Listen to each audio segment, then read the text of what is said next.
That's one way to wake up the mridanga.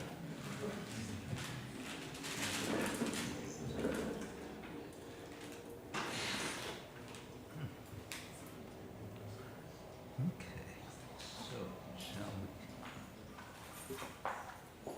make some more music?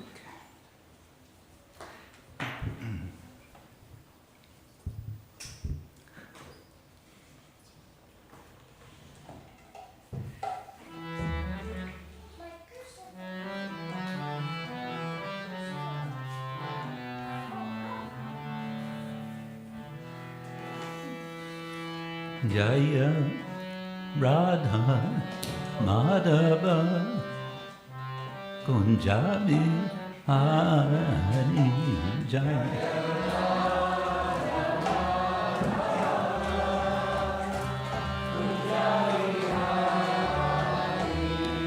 Jaya Radha Madhava Kunjabi Hari Jaya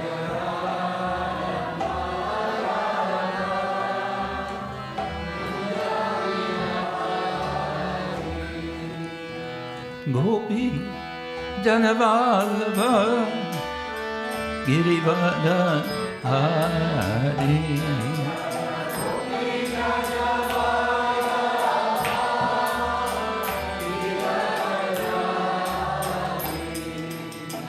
Gopi Janavallabha Girivardhan Hari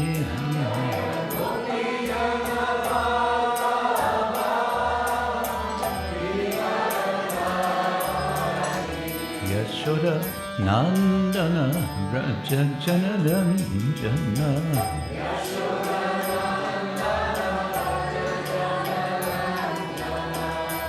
Yashoda Nandana Vraja Janaranjana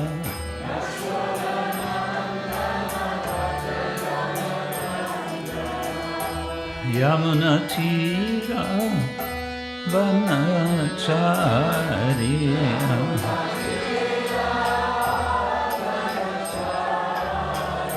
Yamuna Tira Vanacharya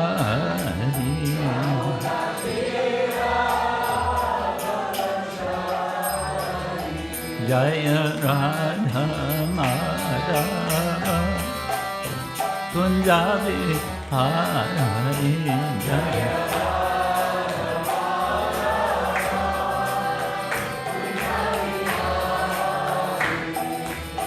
Gopi Janavallabha Girivardhani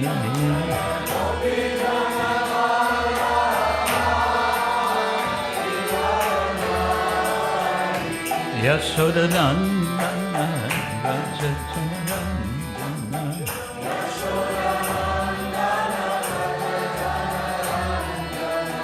Yashodanandana Rajajanandana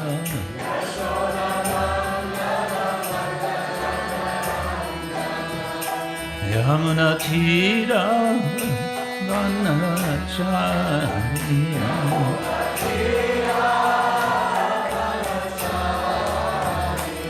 Yamuna Tira Vanacharya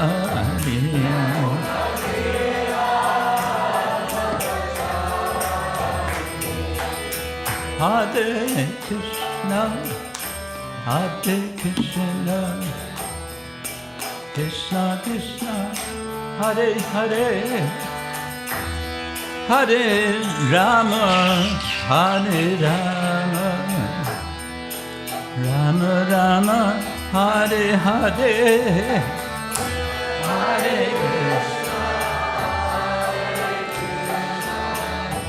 Krishna Krishna Hare Hare Hare Rama Hare Rama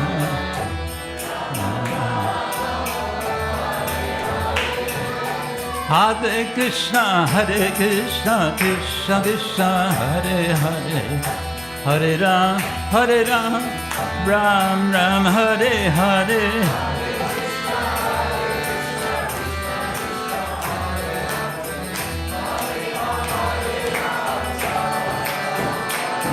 Hare Krishna, Krishna Krishna, Hare Hare, Hare Rama, Rama Rama, Hare Hare.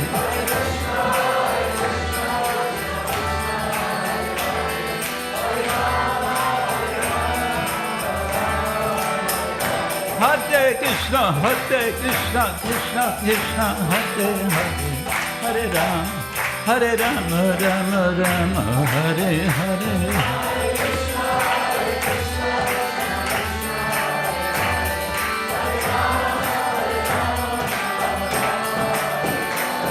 Haribo, Haribo, Haribo, Haribo.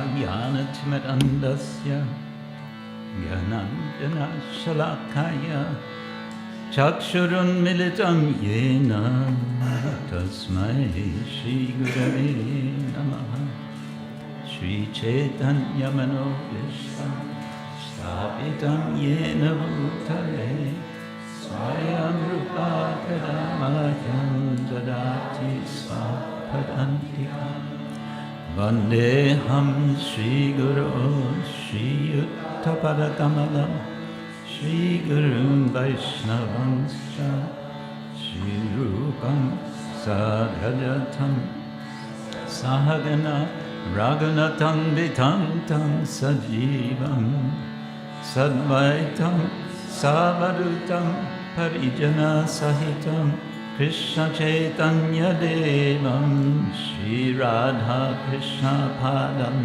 Sahagana Lalita Shri Vishakhanvitanscha Nama Om Vishnupadaya Krishna Prasthaya Bhutale Srimate Bhaktivedanta Swami Nityanamine Namaste Saraswati Deve Gauravani Pracharine Nirvishesha Shunyavani Paschatadeshatarine Mancha Kalpataruyascha Kripa Sindhubhya Evacha Patitanam Pavanebhyo Vaishnavebhyo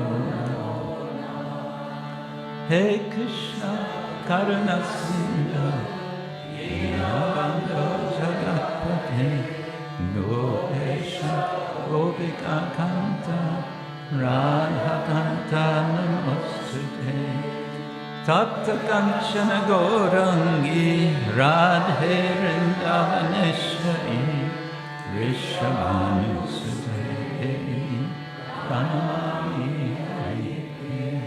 Jaya Shri Krishna Chaitanya Prabhu Nityananda Shri Advaita Gadadhara Shivatsari Gaura Bhakta Vrinda Hare Krishna Krishna Krishna Hare Hare Hare Rama Rama Rama Hare Hare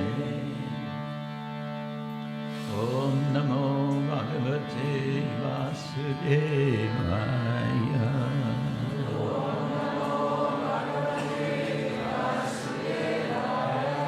Om Namo Bhagavate Vasudevaya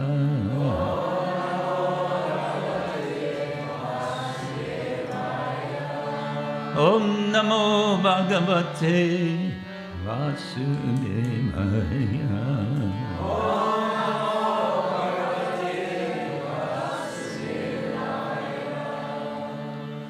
Grantaraj Srimad Bhagavatam Ki Jai Srila Prabhupada Ki Jai Samaveta Bhaktavinda Ki Jai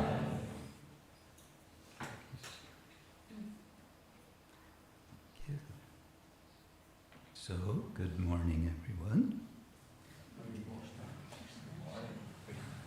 Devotees feel awkward to say good morning. I don't know why. It's common culture. Yeah. Yo napot kivanot, they say in Hungary. And in Sanskrit, suprabhatam. Maybe everyone would feel easier if we said suprabhatam. There we go. All right, so we're fortunate to be reading from Srimad Bhagavatam, Canto 10, Chapter 71. The Lord travels to Indraprastha, and we're coming toward the end of this chapter, and we have a few verses to read in series, and then I have some thoughts to share related to our conference topic, and we'll find ways to relate also to what we're reading in the Bhagavatam. So we're starting with verse 25, and is this the one written on the board? Yes. It is, okay. So we can read together. Drishtva viklinna hridaya. Drishtva viklinna hridaya. Yeah, this is because there's two N's in viklinna, it becomes kind of extended. Not viklinna, but viklinna. Drishtva viklinna hridaya. Krishnam snehena pandava. Krishnam snehena pandava. Chirat drishtam priyatamam. Sasvajeta punah punaha. Sasvajeta punah punaha. Okay, let's all try this together. Drishtva viklinna hridaya. Krishnam snehena pandava. Chirat drishtam priyatamam. Sasvajeta punah punaha. Okay, let's see what it means. Drishtva, seeing. Viklinna, melted.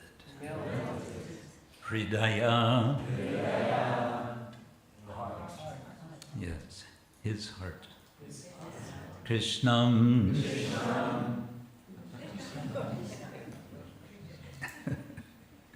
I've heard of him somewhere. Krishna. Snehena. With affection. Pandava.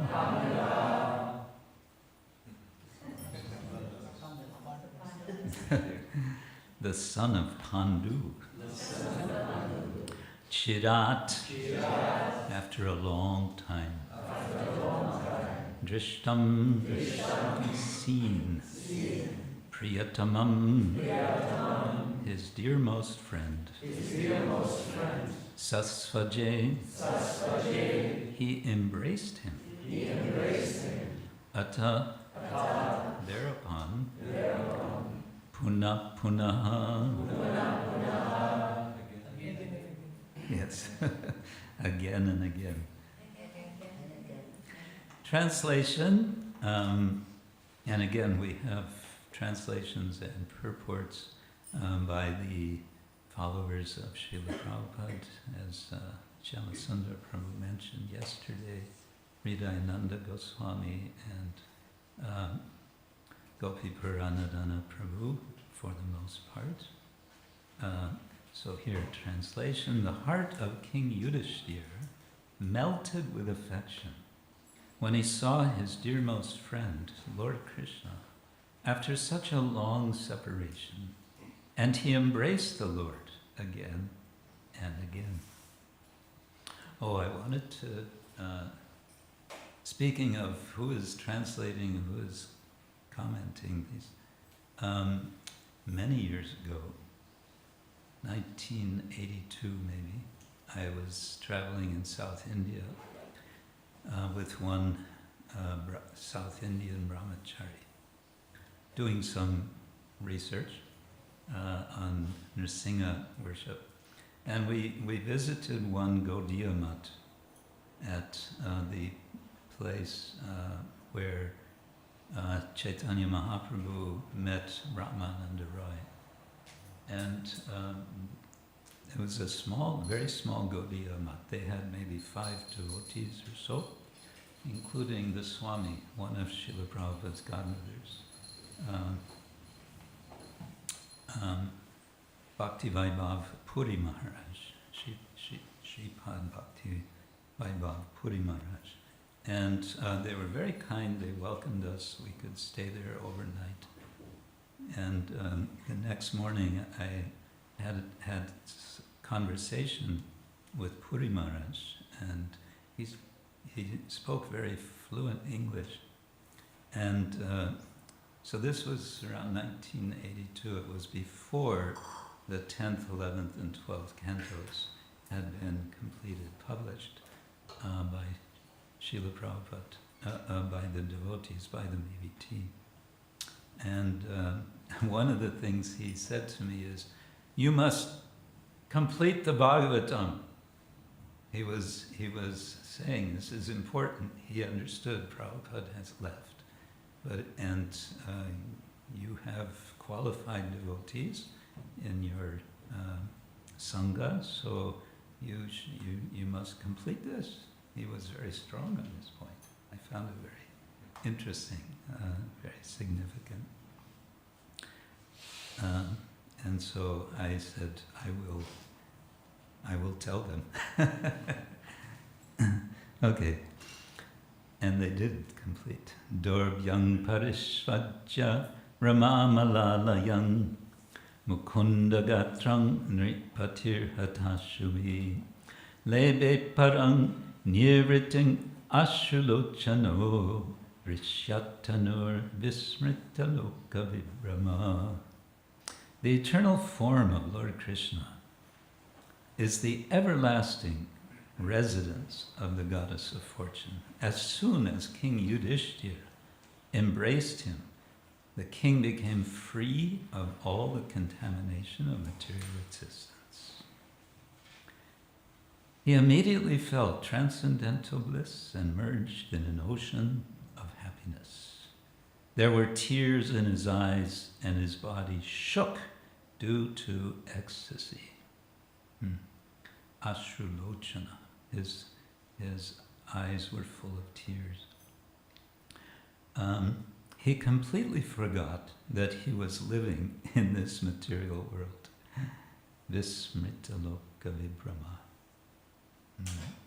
And the purport is as follows. The above translation is taken from Srila Prabhupada's Krishna, his book, Krishna book. So it's, in this case, a direct translation. And we go on. I was requested that we read through verse 30. I'm going to just go to the English, I think. Then, Bhima, his eyes brimming with tears. It's hard to imagine Bhima with tears in his eyes. His eyes brimming with tears laughed with joy as he embraced his maternal cousin Krishna. Arjuna and the twins, Nakula and Sahadeva, also joyfully embraced their dearmost friend, the infallible Lord, and they cried profusely. Wow.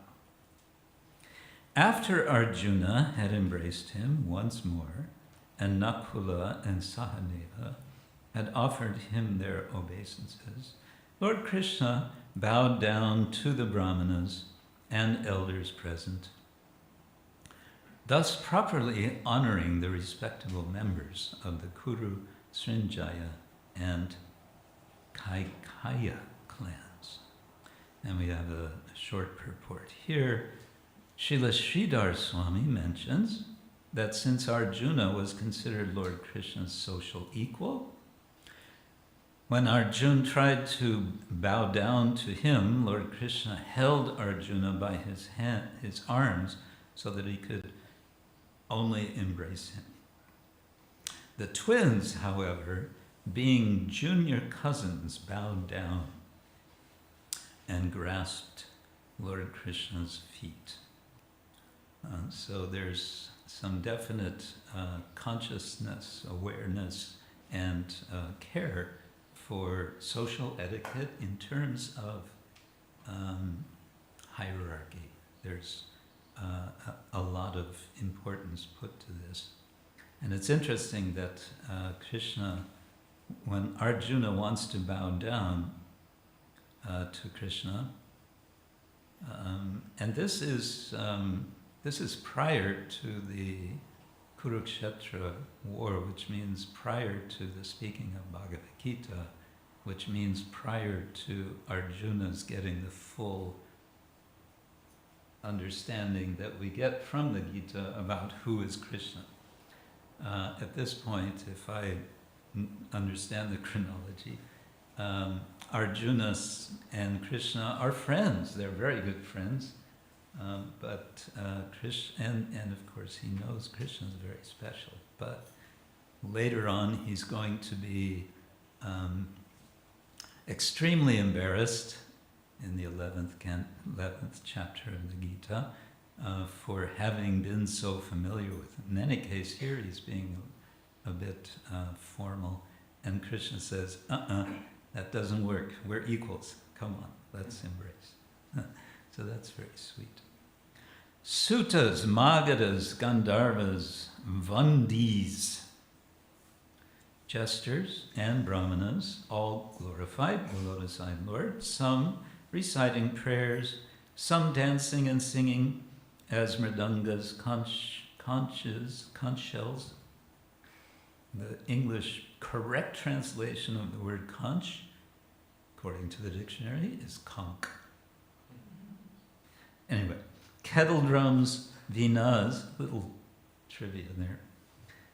Kettle drums, vinas, panavas, and gomukas resounded. Don't ask me what all these, I can tell you what a mridanga is, but not what a panava or a gomuka is. But gomuka means the face of a cow, right? So a drum, which is like the face of a cow, I suppose. Anyone know? Yeah. Oh, so similar to a mridanga, perhaps. Thus surrounded, okay, we have verse 30. Evam surhidbhi paryasta punyashloka shikamani sangstu yamano bhagavan vivesha lankritam puram. Thus surrounded by his well-wishing relatives and praised on all sides, Lord Krishna, the crest jewel of the justly renowned, entered the decorated city. And a short purport, Srila Prabhupada writes, quote, while Lord Krishna was entering the city, all the people were talking among themselves about the glories of the Lord, praising his transcendental name, quality, form, etc. So I think we're invited to picture this scene. There's picture and imagine hearing this scene. I like to say there's a lot of scope in spiritual life for using our imagination, and I think this is one of them. That's another topic. I won't go into that now, but I would like to seg into something which I want to connect actually to Thibault's presentation day before yesterday, where he made a very nice, let's keep this. No, I think, we can mark it here. And you can take, thank you. In the conference, he made a very nice connection between what here we are calling prema culture to ecology, to the mode of goodness, to bhakti, where there's a kind of, don't mind my using a word from the Western Latin tradition, there's a telos. You know this word, telos? Telos. Teleology, telos. Charlotte knows. Telos means how would you define telos? It's a purpose. It is the final cause in Aristotelian way of understanding causes. There's 4 different types of cause, and the last of these is the final cause.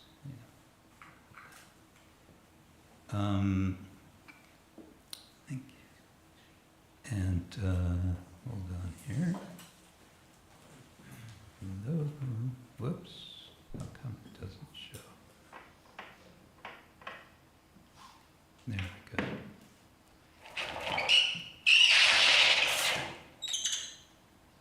So, okay, what do I want to talk about? That's not the one I want.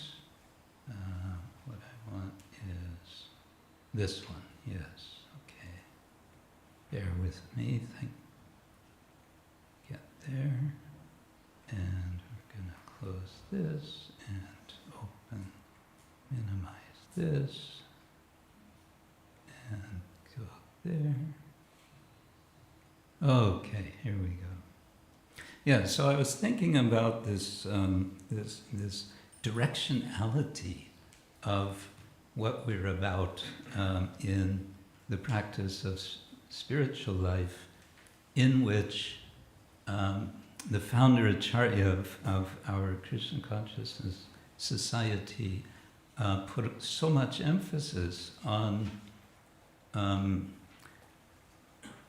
both ends, if you like. On the one end, what we've been just reading is about the joyfulness of spiritual experience that the residents of Indraprastha have as Lord Krishna himself personally comes and they're directly embracing him. It's all about this intensity of joyful, liberated feeling, which we're being invited to participate in, initially by picturing, by imagining, but also by a whole process of practice of Krishna consciousness, of sadhana bhakti and so on, and by living a life which is in the mode of goodness, which is pure and which is supported practically in this world by solving the problem, which is, Prabhupada says, not a problem, of eating, sleeping, mating, and defending. We'll get to that. And the title of this little series, I've titled, you'll see why I'm calling it the Four-Sided Tunnel, Reflections on Spiritual Ecology, because I'm a little bit thinking on this level of ecology in relation to the others, because we hear nowadays so much about ecology, and of course we would be interested not in mundane ecology, but if we're going to use this term, we would be interested in spiritual ecology. Ecology, sorry.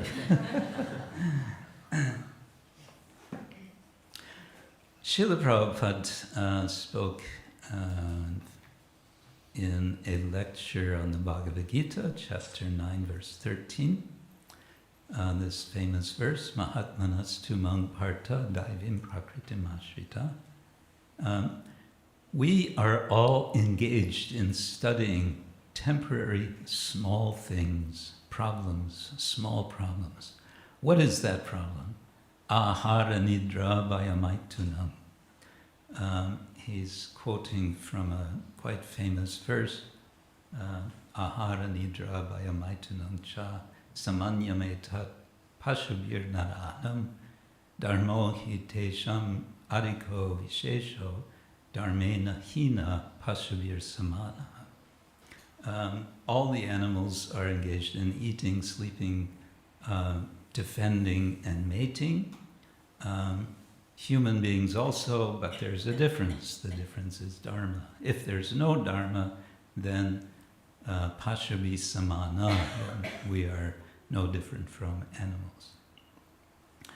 How to eat, how to sleep, how to defend, and how to mate. These four principles, they are very minor problems. They are not at all problems, because automatically these problems are solved. Automatically.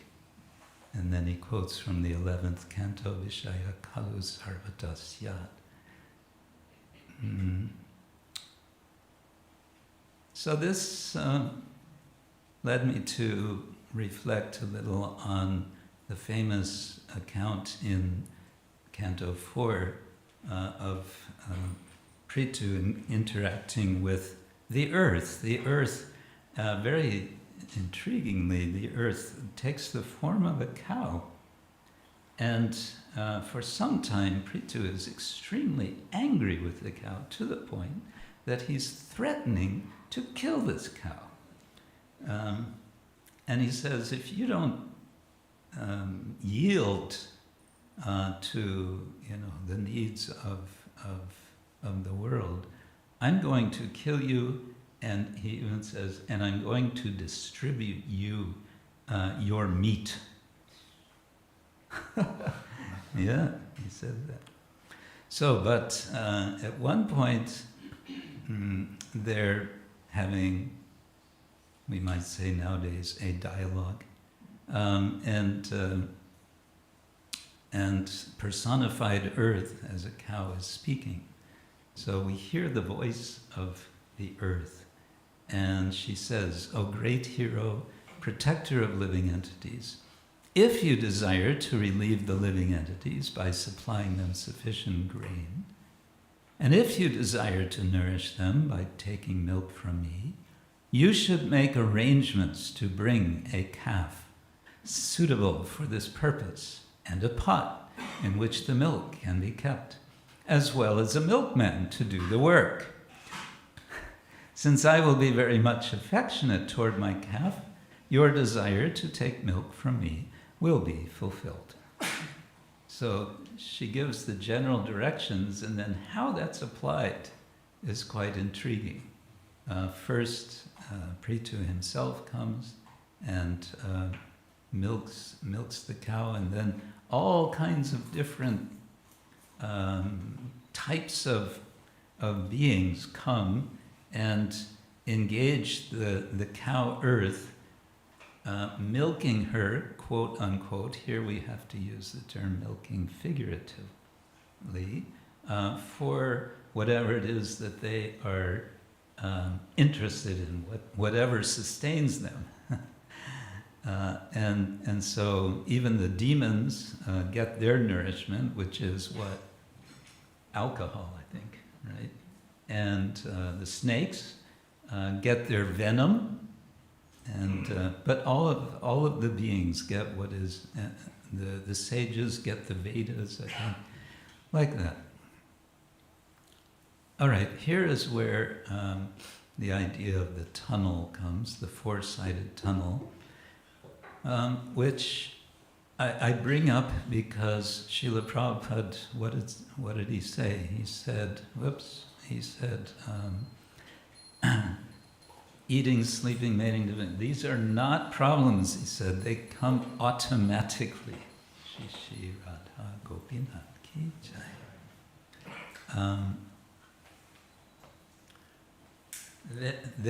It's not a problem to get the basics of life, to do the prema garden, the prema culture.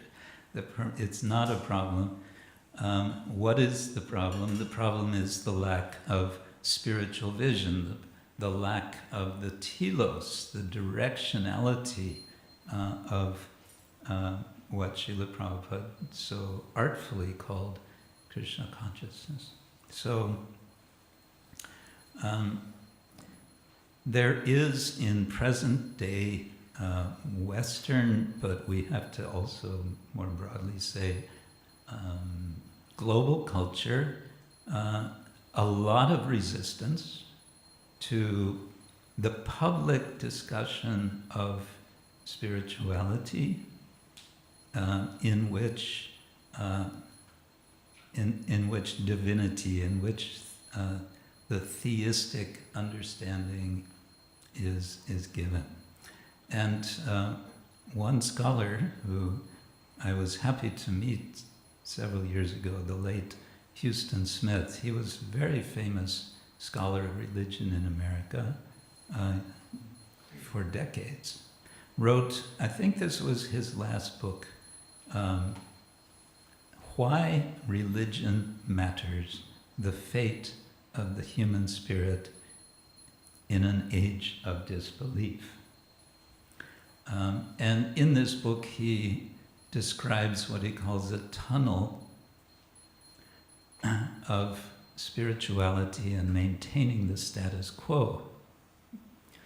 And this tunnel, he says, has four sides, and these are listed here: scientism, modern education, modern law, mass media, and I added social media. He didn't include social media, but I took the liberty. This is kind of a later development. So I'm just touching on this. The first one in particular, scientism, and here we make a distinction between science and scientism. Scientism is an ism. It's a theology. It's a philosophy that ultimate reality can be reduced to whatever we understand by the term matter, and thus everything ultimately, potentially, can be understood through scientific research. And since ultimately everything can be understood, everything can be controlled, and everything can be arranged for the happiness and perfection of human life. There's no little discussion of animal life or other forms of life.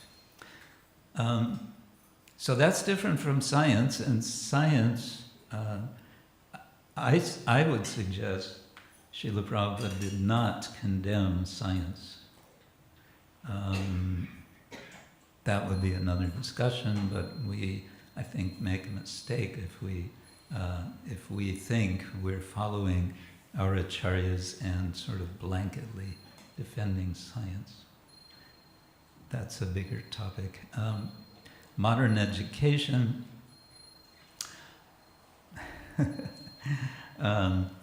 If we think about how textbooks are written, if we think about how teachers are hired, and how research projects are controlled in terms of money and so on.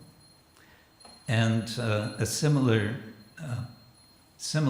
points can be made about modern law and mass media in terms of trivializing spirituality.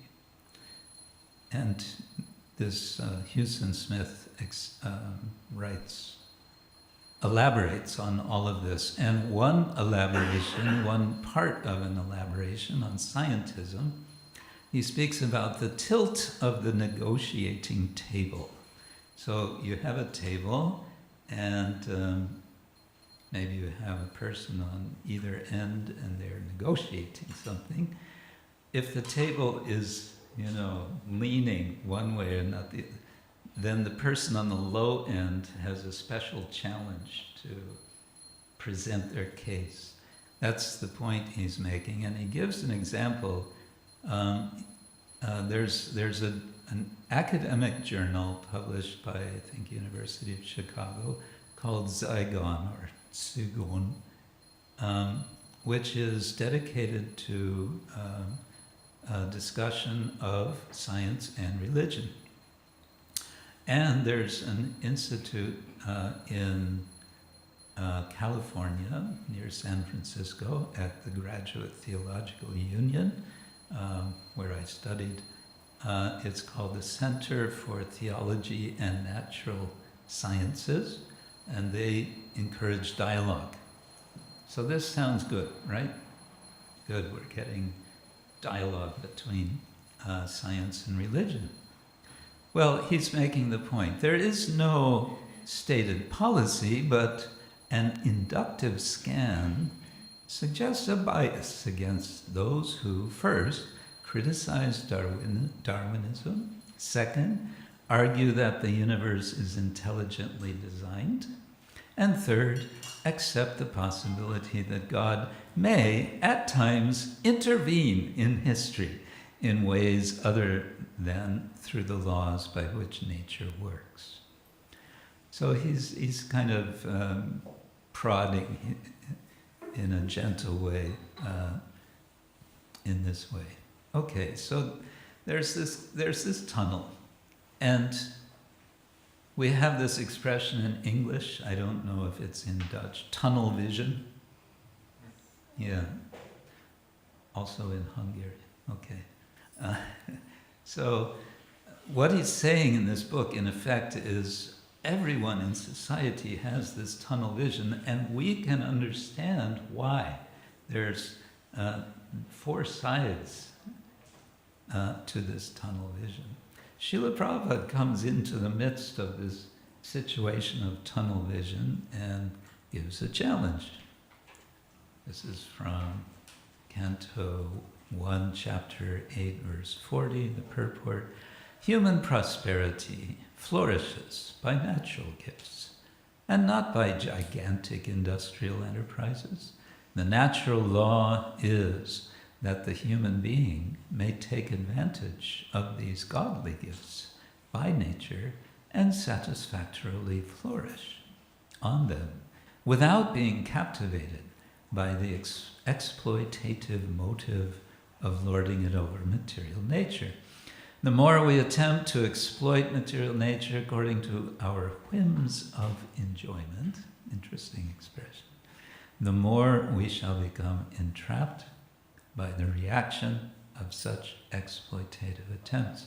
So here Srila Prabhupada is kind of encapsulating what's going on in this tunnel. He doesn't name these 4 sides explicitly, but one might extract from this the implication of that. Okay, now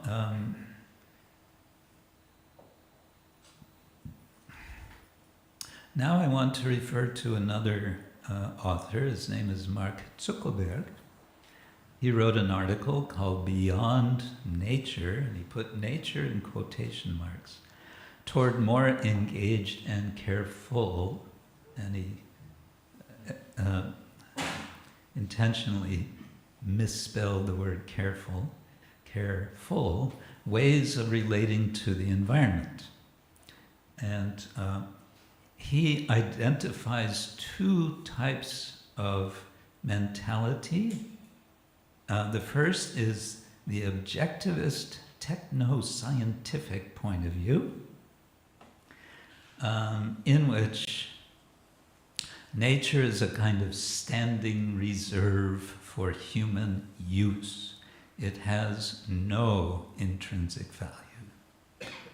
And nature is understood in terms of resources and natural capital and ecosystem services. So this is, there's a whole area of study now called eco-linguistics, how we speak about the environment. We might want to say that much of it is actually ego-linguistics. He's saying a similar problem of perspective is what he calls the subjectivist romantic point of view.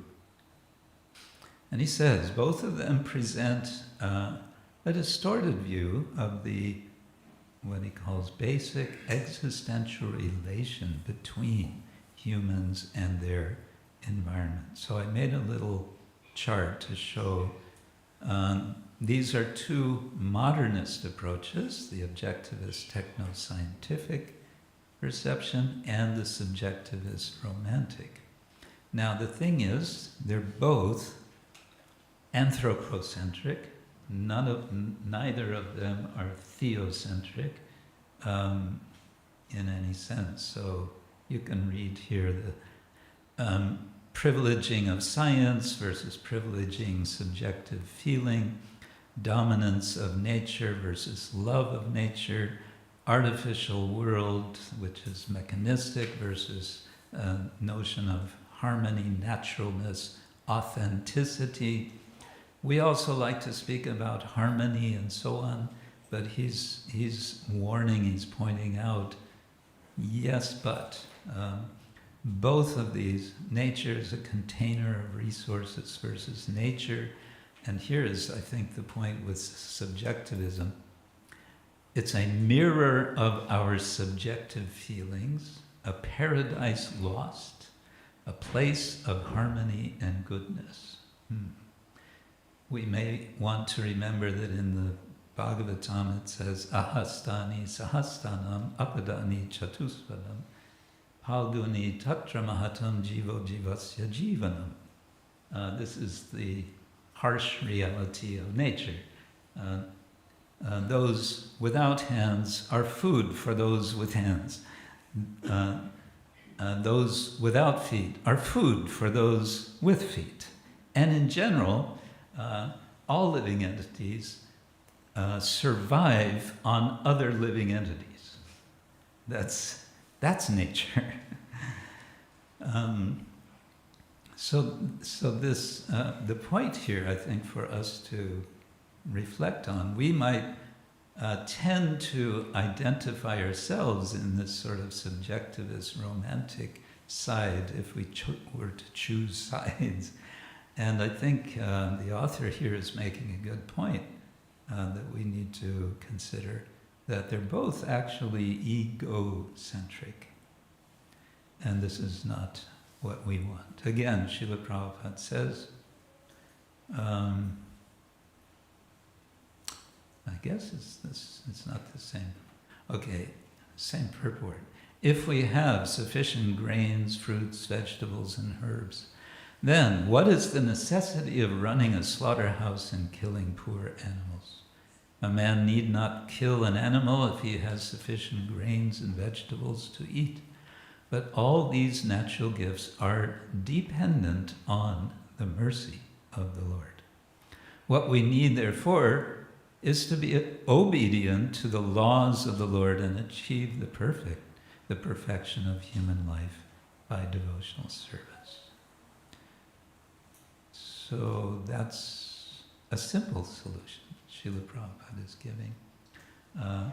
Being aware everything is dependent on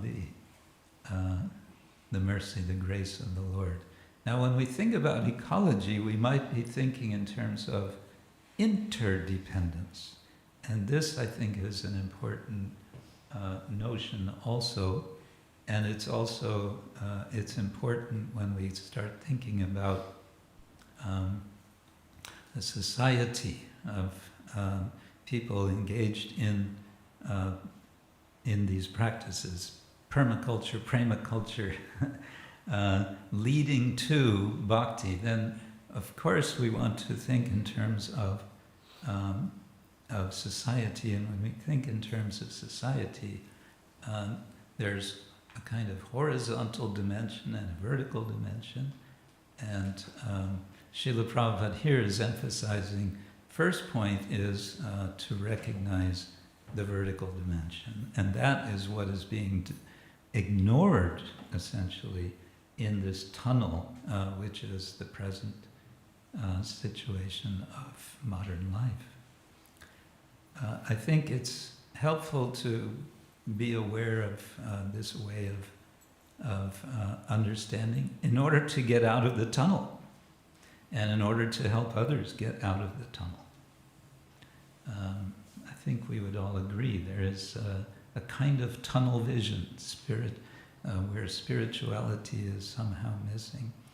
What we're reading in the Bhagavatam is the light at the end of the tunnel. Of course, it's not light in any impersonal sense, rather it's light of the Lord Himself inviting us. And the experience that He's inviting us to is very strongly suggested in this meeting that we have just read of these very dear friends of Krishna, relatives of Krishna actually, meeting in Indraprastha.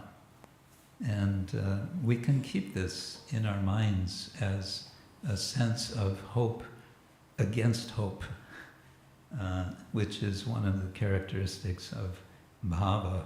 Even we may not feel that we're on such a level, but there's sometimes a sense of hopelessness due to what we see in our surroundings in this dark tunnel. But we can always, as devotees, be directing our attention to the light, which is at the end of the tunnel. There is a tunnel, but it has an end. Somehow we got into this tunnel, we can get out, and we can take as many as possible with us. Hare Krishna. Grantaraj Srimad Bhagavatam Ki Jai. If there's any further reflection on these topics, we can discuss briefly. Yes.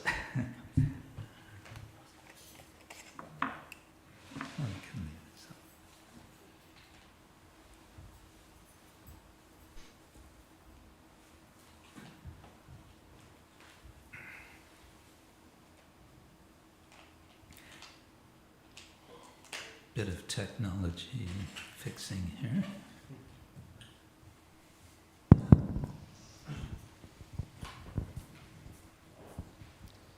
Thank you, Guru Maharaj, for that very interesting perspective.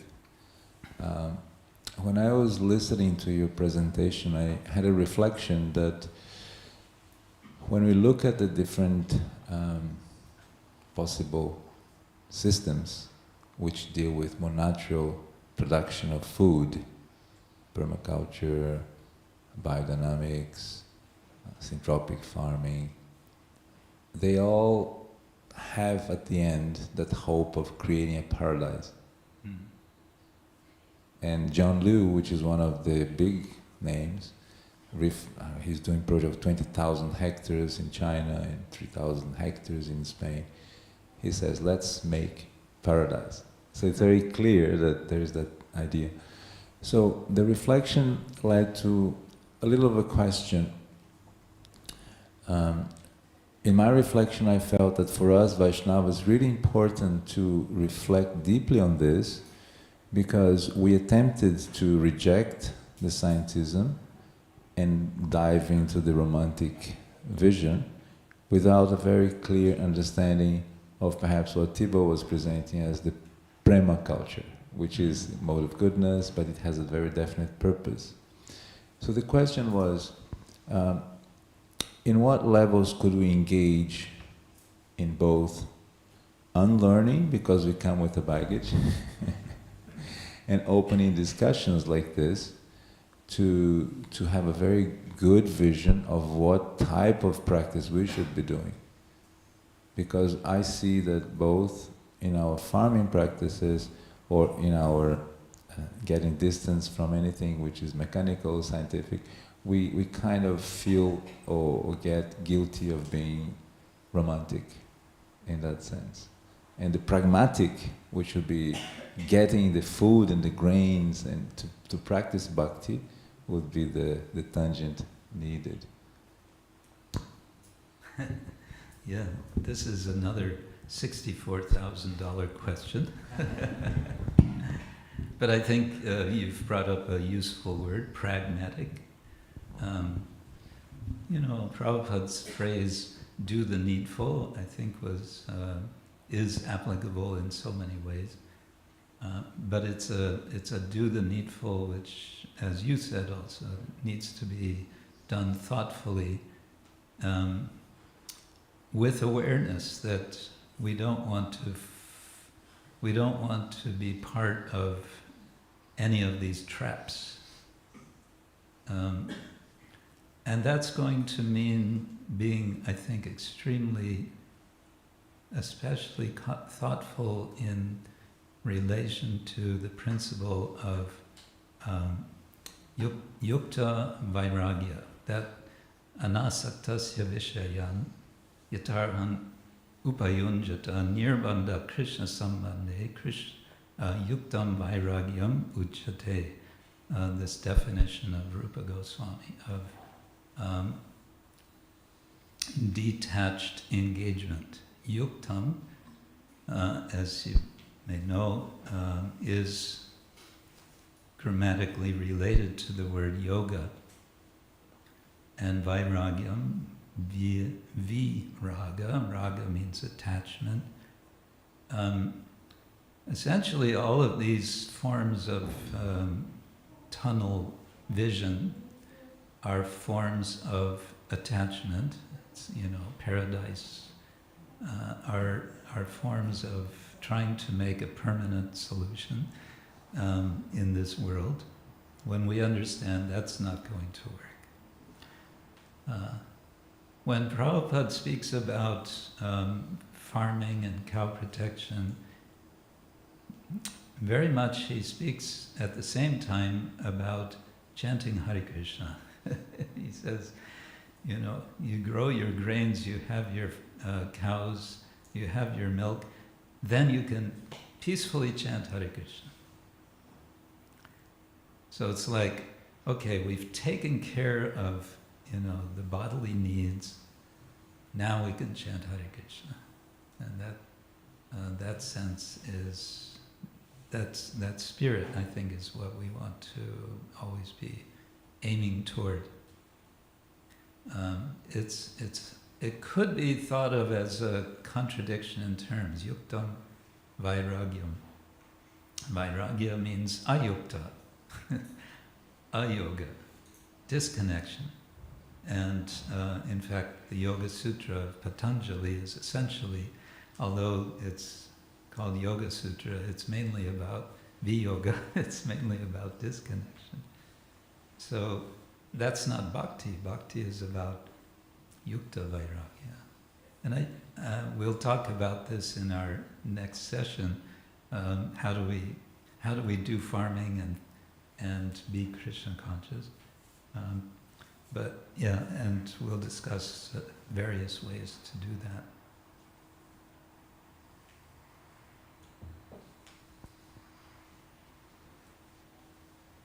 Side.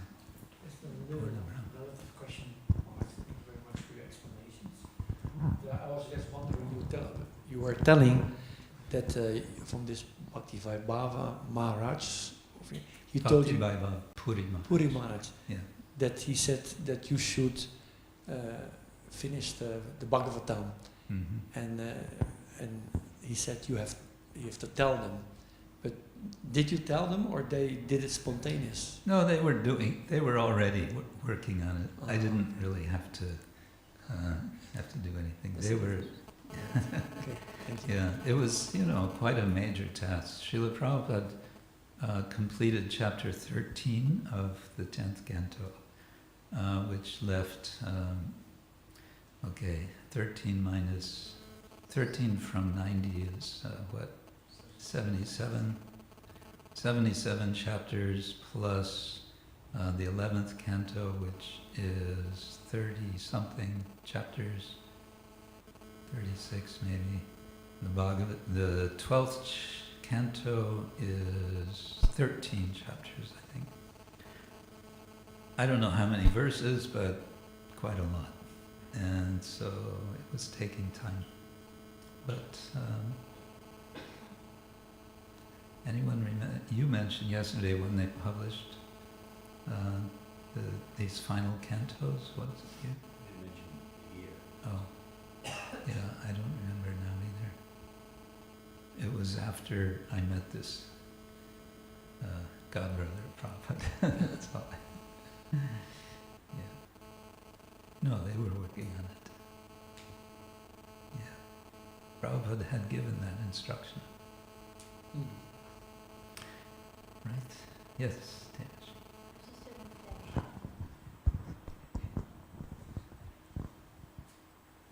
On this aspect of this aspiration for this paradise, and how then you contrast it with how we have to be realistic and come to the core, which is being thoroughly Krishna conscious and chanting Hare Krishna.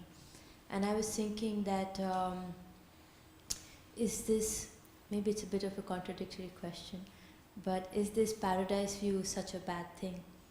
Because if we look at the missionary spirit that the older generation had, and we are actually, the way human psyche works, this paradise aspiration is helpful to achieve big things. And sometimes to make things happen, you have to believe in bigger than what you see. And sometimes I feel like this paradise view, of course then the Krishna factor is there, where we are humble and we realize what's the core value, which is chanting of the Hare Krishna mantra. But then at the same time I'm just thinking of whether we should really move away so much from the paradise aspiration, because I feel like it is kind of a driving force also. Yes, good point. I would say we're pursuing spiritual paradise. Srila Prabhupada referred to his temples as Vaikuntha, and in that sense.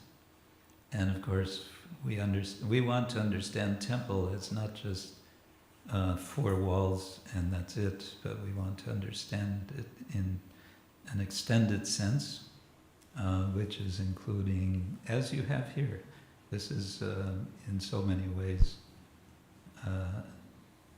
Vaikuntha and more atmosphere with all that you have going on.